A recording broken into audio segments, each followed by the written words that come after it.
Bayan nakasentro sa confidential funds si Vice President Sara Duterte ang impeachment trial. Pero ano nga ba ang confidential funds? Sino ang binibigyan nito at paano ba ang tamang paggamit nito? Alamin sa ulat ni Carlo Candelaria. Naging sentro ng talakayan ang confidential funds sa mga nagdaang pagdinig ng impeachment court sa trial ni Vice President Sara Duterte. Pero ano nga ba ito? Paano ito ginagamit at may nagbabantay ba sa paggasta nito? Isa ang confidential fund sa mga pondong maaaring ilaan ng pamahalaan para sa mga sensitibong aktibidad ng ilang ahensya ng gobyerno. Hindi ito maaaring gamitin sa kahit anong gastusin lang. Magkaiba rin ang confidential funds at intelligence funds. Kung ang confidential funds ay karaniwang ginagamit ng mga civilian agency para sa confidential operations na may kaugnayan sa kanilang mandato, ang intelligence funds naman ay nakalaan para sa intelligence information gathering na may direktang epekto sa national security. Isa sa mahalagang dokumentong sinusunod sa paggamit ng confidential funds ay ang COA, DBM, DILG, GCG, DND Joint Circular Number 2015-01.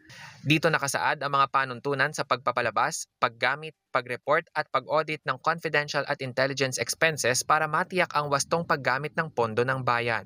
Kabilang sa mga gawaing maaaring paggastusan ng confidential funds ang pagkuha ng impormasyong kailangan para sa mga aktibidad na may kaugnayan sa national security at peace and order, pagrenta ng sasakyan para sa confidential activities, pag-upa ng safe houses, at pagbili o pag-upa ng equipment at supplies na hindi maaaring idaan sa regular na proseso nang hindi na ilalantad ang isinasagawang information gathering activity. May provision din para sa pagbibigay ng reward sa mga informer na hindi empleyado ng ahensya, pero may mga kondisyon ito.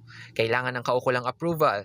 Dapat may dokumentong nagpapakitang naging matagumpay ang information gathering o surveillance activity, at dapat direktang kaugnay ito ng confidential activity ng ahensya. Maaari ring gamitin ang pondo para mapigilan ng iba pang banta dulot ng mga iligal na gawain o iba pa na pinahihintulutan sa ilalim ng General Appropriations Act. Bagamat hindi isinasa publiko ang mga detalye ng bawat operasyon dahil sensitibo ito, hindi nangangahulugang wala ng pananagutan sa paggamit ng pondo.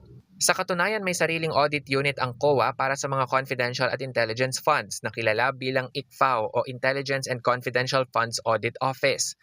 Sa ilalim ng umiiral na mga patakaran, kinakailangan pa ring magkaroon ng liquidation, accounting at audit alinsunod sa mga itinakdang proseso ng COA. Maaari ring maglabas ang COA ng mga audit observations kung may makitang kakulangan o paglabag sa paggamit ng pondo. Hindi rin otomatikong nagkakaroon ng confidential funds ang isang ahensya. Kinakailangan munang may legal itong batayan at may pondong inilaan sa ilalim ng General Appropriations Act o iba pang kaukulang appropriation bago ito magamit. Muling naging tampok ang usapin ng confidential funds kasunod ng mga pagdinig sa impeachment trial sa Senado. Gayunman, mahalagang maunawaan na ang paggamit ng confidential funds ay may umiiral na legal na batayan at mga panuntunang sinusunod, habang ang anumang issue sa implementasyon nito ay nakasalalay sa pagsusuri ng mga kinauukulang institusyon at mga proseso sa batas. Carlo Candelaria para sa Bayan.